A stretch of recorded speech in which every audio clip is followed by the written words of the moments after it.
Jaw dropping एक adjective है। अगर कोई चीज़ जॉ ड्रॉपिंग है तो मतलब वो बहुत ज़्यादा आश्चर्यचकित कर देने वाली है, दूसरों को बहुत ज़्यादा चौंका देने वाली है, या फिर बहुत ज़्यादा प्रभावशाली है, दूसरों के ऊपर बहुत ज़्यादा असर डाल देने वाली है। His dance performance on the stage is really jaw dropping. मतलब उसकी डांस परफॉर्मेंस स्टेज पर सच में जॉ ड्रॉपिंग है, या फिर बहुत ज़्यादा आश्चर्यचकित कर देने वाली है, या फिर ऑडियंस को चौंका देने वाली है, ऑडियंस के अंदर ऑडियंस पर प्रभाव डाल देने वाली है। फैप अराउंड एक फ्रेजल वर्ब है, मतलब कुछ ऐसा काम करके अपना समय बर्बाद करना जो कि बिल्कुल भी इम्पोर्टेंट नहीं है, या फिर जो बिल्कुल भी ज़रूरी नहीं है, या फिर फालतू की चीज़ों को करते समय अपना समय बर्बाद करना।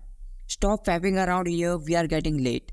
मतलब यहाँ पर फालतू की चीज़ों को करते समय अपना समय बर्बाद मत करो, या फिर ऐसी चीज़ों को करते समय अपना समय बर्बाद मत करो जो कि ज़रूरी नहीं है। हमें लेट हो रही है या फिर हमें देर ही हो रही है। अकम्प्लिश एक वर्ब है, मतलब कोई चीज़ को प्राप्त करने में सफल हो जाना, या फिर किसी चीज़ को पाने में सफल हो जाना, उसमें सक्सेस मिल जाना। If you work with your team you will be able to accomplish your goal very soon. मतलब अगर तुम अपनी टीम के साथ काम करोगे तो तुम अपने गोल को पाने में बहुत ही जल्द सफल हो जाओगे, या फिर बहुत ही जल्दी तुम अपने गोल को पा सकते हो, या फिर पाने के योग्य बन जाओगे। टाइड वर्ड एक एडजेक्टिव है, मतलब कोई पर्सन है जो कि बहुत ज़्यादा कंजूस है। मतलब जहाँ पर बात आती है पैसे खर्च करने की तो वो पैसे बचाने की सोचता है। ऐसे पर्सन के लिए टाइट वर्ड बोल सकते हो। When it comes to spending money he is a tight word. मतलब जब बात आती है पैसों को खर्च करने की तो वो एक कंजूस इंसान है। क्रॉस विद समबडी या फिर क्रॉस विद समथिंग एक इडियम है। इसका मतलब होता है कि किसी से किसी बात को लेकर सहमत ना होना, या फिर किसी से किसी बात को लेकर बहस करना, या फिर उसका विरोध करना क्योंकि आप उससे नाराज़ हो या फिर आप उससे गुस्सा हो। She was cross with me because I like to her. मतलब वो मुझसे विरोध कर रही थी, या फिर जो भी मैं उससे बात कर रहा था तो उसकी बात को लेकर वो मुझसे बहस कर रही थी क्योंकि वो मुझसे नाराज़ थी क्योंकि मैंने उससे झूठ बोला था। बैड ब्लड एक नाउन है। इसका मतलब होता है आपसी दुश्मनी। मतलब पास्ट में किसी के साथ कुछ लड़ाई हुई है, किसी के साथ कोई बहस हुई है तो उसकी वजह से एक दूसरे से नफरत करना, या फिर एक दूसरे से नफरत वाली भावना को आप बोल सकते हो, या फिर आपसी दुश्मनी को आप बोल सकते हो bad blood. Is there bad blood between Nitika and Shivam here. मतलब क्या नीतिका और शिवम के बीच में कोई आपसी दुश्मनी है, या फिर इन दोनों के बीच में क्या कोई नफरत है। टर्स एक एडजेक्टिव है, मतलब ऊपर ऊपर के मन से बहुत ही कम शब्दों में कुछ कहना जो ये दिखाता है कि आप किसी बात को लेकर परेशान हो या फिर आप किसी बात को लेकर नाराज हो। When I asked her to go out for dinner, she gave me a terse reply. मतलब जब मैंने उससे पूछा कि चलो बाहर डिनर के लिए चलते हैं तो उस टाइम पर उसने मुझे बहुत ही कम शब्दों में रिप्लाई दिया, और ये रिप्लाई ये दिखाता है कि वो मुझसे किसी बात को लेकर नाराज़ है या फिर किसी बात को लेकर गुस्सा है। अ ड्रॉप ऑफ बकेट एक फ्रीज है।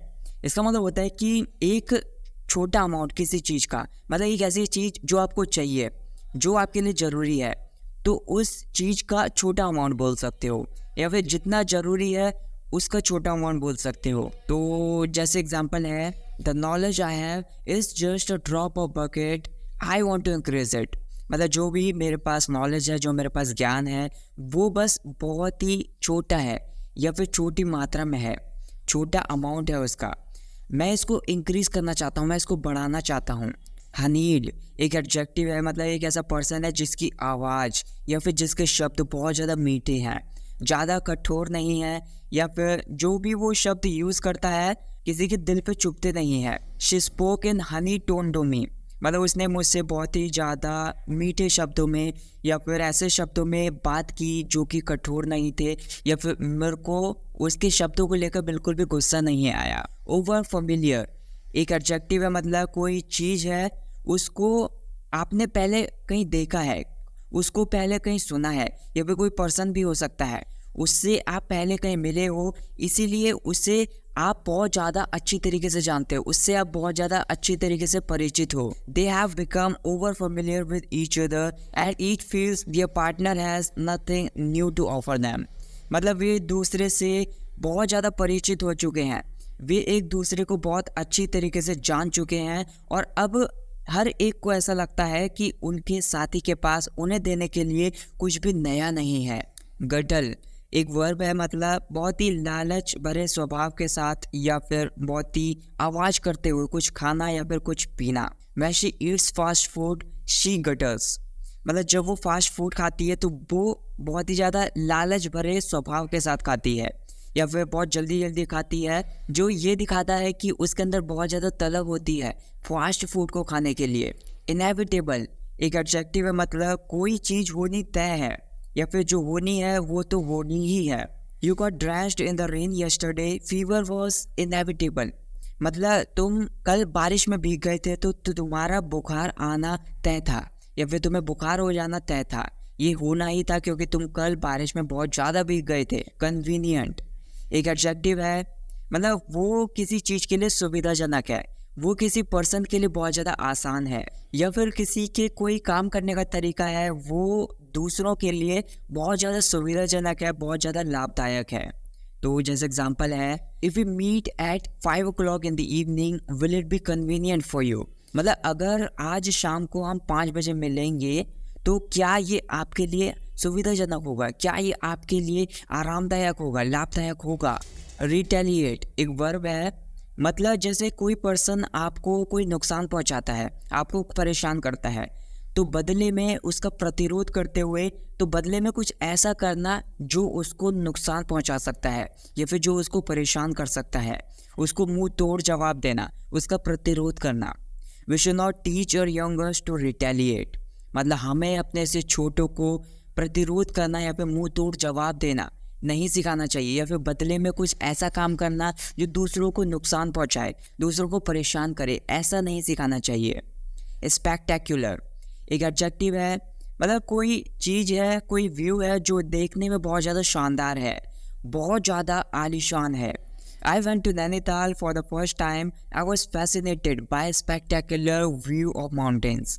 मतलब मैं जब पहली बार नैनीताल गया तो उस टाइम पर जो नैनीताल के माउंटेन्स हैं, वहाँ के जो पहाड़ हैं, उनके व्यू को लेकर मैं बहुत ज़्यादा फैसिनेट हो गया था या फिर बहुत ज़्यादा मैं मंत्रमुग्ध हो गया था, क्योंकि वो जो माउंटेन्स व्यू था वो बहुत ज़्यादा शानदार था। अस्क्राइब एक वर्ब है, मतलब जैसे सपोज करो आप किसी घटना को, आप किसी केस को किसी पर्टिकुलर केस से जोड़ते हो, तो इसका मतलब ये है कि आप ये मानते हो कि ये उस चीज़ के होने का कारण है या फिर ये जो चीज़ हुई है ये इसी की वजह से हुई है या फिर उस पर्सन की वजह से हुई है या फिर उस केस की वजह से हुई है। तो मतलब उसको श्रेय देना या फिर उसको उत्तरदायी ठहराना उस काम के लिए या फिर उसको पूरा होने के लिए। Whatever I am today, I ascribe to you all। मतलब जो कुछ भी मैं आज हूँ तो मैं इस चीज़ का सारा श्रेय आपको देता हूँ या फिर आपको उत्तरदायी ठहराता हूँ कि जो कुछ भी मैं आज हूँ उस चीज़ के लिए। पेट्रिफाइड मतलब किसी चीज़ को लेकर आप बहुत ज़्यादा डरे हुए हो, बहुत ज़्यादा भयभीत हो, अंदर से मतलब आवाज़ भी नहीं निकल पा रही है, इतने ज़्यादा डरे हुए हो। She is petrified of cockroach, मतलब वो कॉकरोच को लेकर बहुत ज़्यादा भयभीत है, बहुत ज़्यादा डरी हुई है। फ्लोरिस्ट एक एडजेक्टिव है, मतलब एक ऐसा पर्सन है जो फूल बेचता है, फूल बेचने वाले को आप फ्लोरिस्ट बोल सकते हो।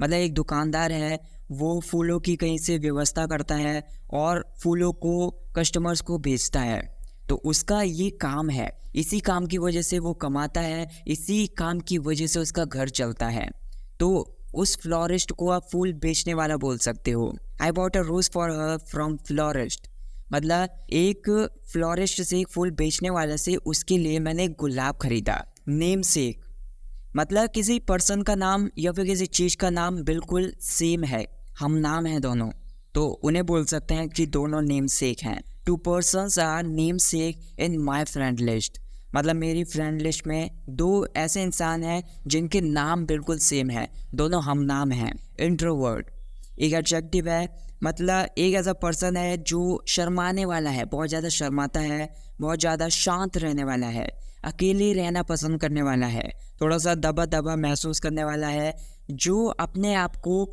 या फिर जो अपनी फीलिंग्स को किसी के सामने जाहिर भी नहीं कर पाता है, ऐसे पर्सन के लिए इंट्रोवर्ट बोल सकते हो। I was very introvert kind of person when I was in class 10th। मतलब जब मैं क्लास 10th में था तो मैं एक इंट्रोवर्ट तरीके का इंसान था, या फिर मतलब अकेले अकेले रहने वाला, शर्माने वाला, शांत रहने वाला, अपनी फीलिंग्स को दूसरों के सामने ना जाहिर कर देने वाला एक ऐसा इंसान था। Look like $1,000,000। मतलब किसी को कॉम्प्लीमेंट देते हुए आप ऐसा बोल सकते हो कि आप बहुत ज़्यादा या फिर हद से ज़्यादा अच्छे लग रहे हो। You are looking like $1,000,000 in black gown. मतलब किसी को आप कॉम्प्लीमेंट दे रहे हो, उसकी प्रशंसा कर रहे हो, उसकी तारीफ कर रहे हो, और तब ऐसा कह रहे हो कि तुम ब्लैक गाउन में बहुत ज़्यादा अच्छे लग रहे हो या फिर हद से ज़्यादा अच्छा लग रहे हो। हैंड्स डाउन एक फ्रेज़ है, मतलब बिना किसी मेहनत के या फिर बहुत ही आसानी से कोई काम करना या फिर किसी चीज़ को पाना। It's very difficult to get 1 lakh subscribers on YouTube, hands down. मतलब बिना किसी मेहनत के या फिर ऐसा बोल सकते हो बहुत ज़्यादा आसानी से यूट्यूब पर 1 लाख सब्सक्राइबर्स पाना बहुत ज़्यादा मुश्किल है, बहुत ज़्यादा डिफ़िकल्ट है। चकल एक वर्ब है, मतलब सपोज़ करो आप चकल करते हो तो इसका मतलब ये होगा कि आप चुपचाप हंसते हो, अपने मुंह को बंद करके हंसते हो, दबी दबी हंसी हंसते हो, उसको आप रोक भी नहीं पाते हो, लगातार हंसते रहते हो। तो ऐसी हंसी हंसने को आप चकल बोल सकते हो। He was giving me side look and चकलिंग continuously. मतलब वो मुझे साइड लुक से देख रहा था, मतलब वो मुझे तिरछी नज़रों से देख रहा था और लगातार हंस रहा था। मतलब दबी दबी हंसी हंस रहा था और मुंह बंद करके हंस रहा था, लगातार हंस रहा था। फीबल एक एडजेक्टिव है, मतलब अगर आप किसी चीज़ को या फिर किसी पर्सन को फीबल बोलते हो तो मतलब वो आपकी नज़रों में बहुत ज़्यादा कमज़ोर है या फिर बहुत ज़्यादा दुर्बल है। It's your feeble excuse not to give me money. मतलब ये तुम्हारा बहुत ज़्यादा नाजुक सा एक्सक्यूज़ है, नाजुक सा बहाना है मुझे रुपये ना देने का। अहेड ऑफ मतलब किसी चीज़ के आगे या फिर किसी पर्सन के आगे। I was ahead of you in the Q. मतलब किसी से आप कह रहे हो कि मैं लाइन में तुमसे आगे था, मैं लाइन में तुमसे आगे खड़ा था। सिग्निफिकेंट एक एडजेक्टिव है, मतलब कोई चीज़ है या फिर कोई पर्सन है जो कि बहुत ज़्यादा महत्वपूर्ण है, उद्देश्यपूर्ण है। Is there any significant reason she give me smile. मतलब वो मुझे देखकर मुस्कुराई या फिर उसने मुझे स्माइल दी, तो क्या इसका कोई महत्वपूर्ण रीज़न है, क्या इसका कोई उद्देश्यपूर्ण कारण है।